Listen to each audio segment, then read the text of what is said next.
This is breaking news from the Fox 59 newsroom. And Fox 59 is continuing to follow breaking news at 7 o'clock. Metro Police have shot and killed a person on the northeast side. This came after a person was shot in a separate incident on the north side. We want to get to Fox 59's Michael Van Scoik, who's live with some new information just gotten from IMPD. Good evening, Michael. Also breaking tonight, state police say a child who was kidnapped nearly a week ago has now been found safe. State police say the 7-year-old's biological mother, Brandy Clark, does not have legal custody of them. Authorities found her and that child down in Fort Worth, Texas. We're thankful that eventually we, as the state police, were able to get involved and work so quickly to find the child, because time wasn't on our side, and who knows what could have happened had we delayed any more with this investigation. Now, authorities arrested Clark and 2 other family members. They are accused of planning and conducting that abduction.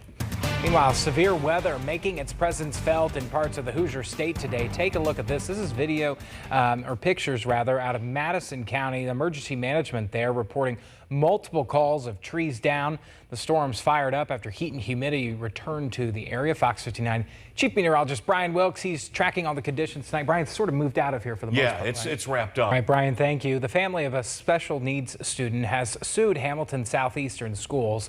The lawsuit claims that the student was sexually assaulted by another student for more than 5 months at Fishers Junior High School. That lawsuit claims the district did nothing to keep that student safe. The impact on the child and his family has been tremendous, as it would be for any family in a situation like this. We don't ever want this to happen to another child anywhere. It should have never happened this time, and moreover, repeatedly for over 6 months. We never want to see that. HSE released a statement saying in part that, quote, when these allegations were brought to our attention, we took appropriate action to ensure a safe learning environment. The school was unable to discuss the specifics of the case. Meanwhile, Lawrence police have arrested a man for murder after a deadly stabbing over the weekend. As Fox 59's Jesse Wells tells us tonight, the violence stemmed from a dispute over a dog. Jesse, thank you. Metro police have arrested a 14-year-old who is suspected of an armed carjacking. An officer took that teen into custody just a few hours after the crime on Monday. Officers chased the stolen car on the southeast side until it drove into a cornfield. Officers found the 14-year-old suspect hiding in a nearby garage. The fact that we had a 14-year-old with a firearm out committing violent crimes should be shocking to everyone.